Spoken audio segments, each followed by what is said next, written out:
हमारे लिए इतनी फर्क है, बीजेपी अक्सर घूमती है और कांग्रेस पीछे से घूमती है। मैं आपके नाम देहात सेक्युलरिज्म की जो लिबास आपने पहना है उसको हम नीचे करके आपकी काज की सूरत दुनिया के सामने दे निकालते हैं। इंजीनियर रशीद को किसी की सर्टिफिकेट की सच्चा सेक्युलर, सच्चा जम्मू का हमदर्द कोई नहीं। आज जरा सी बात पर आपको यहाँ पर शिकन आने लगे। इंजीनियर रशीद ने यहाँ बंदे को खड़ा क्यों किया? आजाद साहब, अगर आपने 4 वर्षों में यहाँ के मुस्लिम कम्युनिटी का ख्याल रखा होता, आप तो राहुल गांधी से भी बदतर निकले। आप जहाँ भी गए आपने मंदिर में टीका भी लगाया, सब कुछ किया। हमें आपसे कोई अच्छा ही उम्मीद नहीं है, बीजेपी से हमें कोई गिला ही नहीं है। तो आपके दोस्त कयामत की स्वागत नहीं कर सकते, धोखे में नहीं रहना। मैं किसी के लिए बात नहीं कर रहा हूँ, मैं बात कर पैगाम ये है, कदम कदम बढ़ाएंगे, जुर्म को मिटाएंगे। AIP का क्या पैगाम? सबको इज्जत, सबको काम।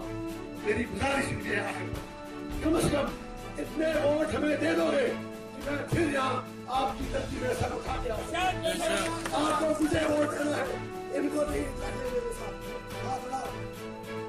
मैं वादा करता हूँ जितने भी वोट मिलेंगे ये अपना दफ्तर खोलेगा, कुछ है छोटा मोटा काम होगा आपके साथ जाएगा। और मैं अगर कहीं आपको मायूस करता है, मैं वादा करता हूँ आप मेरे तक रखें, हम आपको तनहा नहीं छोड़ेंगे। आप जिसको भी वोट दोगे तो आपको हाथ नहीं आने वाला। टांगे उसकी पता है कितनी है, कितनी है? कोई नहीं है। फिर चलता तो कान, उसके कान है क्या? फिर सुनता तो, चाहे आजाद हो, जिगिल किशोर हो, कोई और हो, ये दिल्ली जाके मोदी और सोनिया के किचन कैबिनेट में शामिल होते हैं और आपकी तरफ झुकते भी नहीं। ये बात ज्यादा उठो, इतनी ताकत, इतना तो कर लो। आज मैं एक मिस कॉल दे रहा हूँ कांग्रेस और बीजेपी को। NCPD की किताब पर वो तो इनकी लोहिया है, वो तो है ही नहीं कहीं, वो तो बेगैरत है। अगर यहाँ कोई कश्मीर मसले की बात करता है, इसका मतलब है हरगिज़ नहीं किया। नरेंद्र मोदी जी खुद कहते हैं कि गिलगित बाल्टिस्तान और आजाद कश्मीर हिंदुस्तान का हिस्सा बनना चाहते हैं। मेरे से उनके काम में बनेगा नहीं।